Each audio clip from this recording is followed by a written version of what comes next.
اللہ اللہ اللہ اللہ۔ سچی بات تو یہ ہے کہ اگر ہمیں دین نہ ملتا ہم جانوروں جیسی زندگی گزارتے ہیں۔ کتنے لوگ دنیا میں ہیں جو عقل میں ہم سے اچھے ہیں لیکن بیچارے ایسی بری زندگی گزار رہے ہیں کہ جانوروں جیسی۔ ہمیں شریعت نے بتایا کہ دیکھو یہ حلال ہے کھاؤ اور یہ حرام ہے مت کھاؤ، ان بیچاروں کو پتہ ہی نہیں، حرام حلال کی تمیز ہی نہیں، چنانچہ پتہ نہیں کیا کیا چیزیں کھاتے ہیں۔ ہمارے ایک قریبی ساتھی تھے، وہ ایک مرتبہ چائنا چلے گئے۔ اب وہاں لوگ انگلش کم جانتے ہیں اور یہ انگلش ہی بول سکتے تھے، تو ان کو خوب بھوک لگی۔ یہ چاہتے تھے کہ میں کہیں سے کچھ کھانا کھاؤں، تو انہوں نے سوچا کہ چلو میں اشاروں کی زبان سے اپنا کام نکالتا ہوں۔ ایک چائنیز کو انہوں نے کھڑا کیا اور اس کو انہوں نے کہنا چاہا کہ بھئی مجھے بھوک لگی ہے، تو انہوں نے پیٹ کی طرف اشارہ کیا، پیٹ خالی ہے میرا۔ وہ ان کو لے کے گیا ایک جگہ، جا کے دیکھا تو وہ ٹوائلٹ تھا۔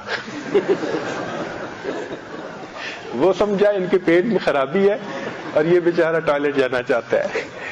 کہتے ہیں کہ میں ٹوائلٹ میں آ کے حیران، یہ مجھے کہاں لے کے آیا۔ پھر میں نے سوچا کہ میں کچھ اور طریقہ اختیار کروں، ایک دوسرے بندے کو روکا اور اس بندے کو پھر میں نے منہ کی طرف اشارہ کیا کہ میں کچھ کھانا چاہتا ہوں۔ وہ مجھے کہنے لگا کہ آؤ میرے ساتھ۔ وہ مجھے لے کے گیا ایک ریسٹورانٹ کے اوپر، اور میں نے دیکھا تو وہاں مچھلیاں اور اس قسم کی چیزیں بہت تلی ہوئی پڑی تھی، کباب بنے ہوئے پڑے تھے، اور میں ان کو دیکھ رہا تھا تو کہنے لگا کہ جہاں مچھلی پڑی تھی وہاں ایک چوہا بھی پڑا تھا، پورا کا پورا تلا ہوا، اس کی دم بھی نظر آ رہی ہے، مونچھیں بھی نظر آ رہی ہیں۔ کہتے اس کو دیکھ کے مجھے تو طبیعت میں بڑی کراہت ہوئی کہ ہیں یہ چوہے بھی کھاتے ہیں۔ خیر میں نے ایک جگہ دیکھا کہ وہی کچھ گول گول بوٹیاں ہیں، تو میں نے پھر اسے کہا کہ بھئی مجھے یہ سالن چاہیے۔ اس نے کہا ٹھیک ہے۔ جب وہ سالن ڈال رہا تھا تو میرے دل میں اچانک خیال آیا میں اسے پوچھ تو لوں کہ یہ گوشت ہے کس کا۔ تو میں نے اس سے پوچھا کہ بھئی یہ گوشت ہے کس کا۔ وہ آگے سے کہنے لگا وہ پتہ چلا کتے کا گوشت تھا۔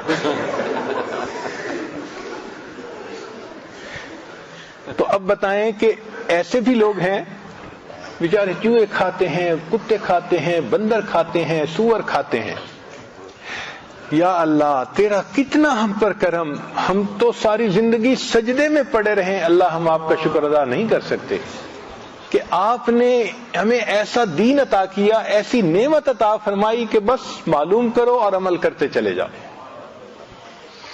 تو ہم یقینی بات ہے کہ اللہ تعالیٰ کے اس نعمت کا شکر ادا نہیں کر سکتے جو دین اسلام کی نعمت اللہ نے دی ہے۔ یہ جو ہمارے گھروں میں اولاد ماں باپ کی محبتیں ہیں، یہ محبتیں آپ کو کفر کی زندگی میں نظر نہیں آ سکتی، نہیں ہے۔ لا الہ الا اللہ، لا الہ الا اللہ، لا الہ الا اللہ، لا الہ الا اللہ، لا الہ الا اللہ۔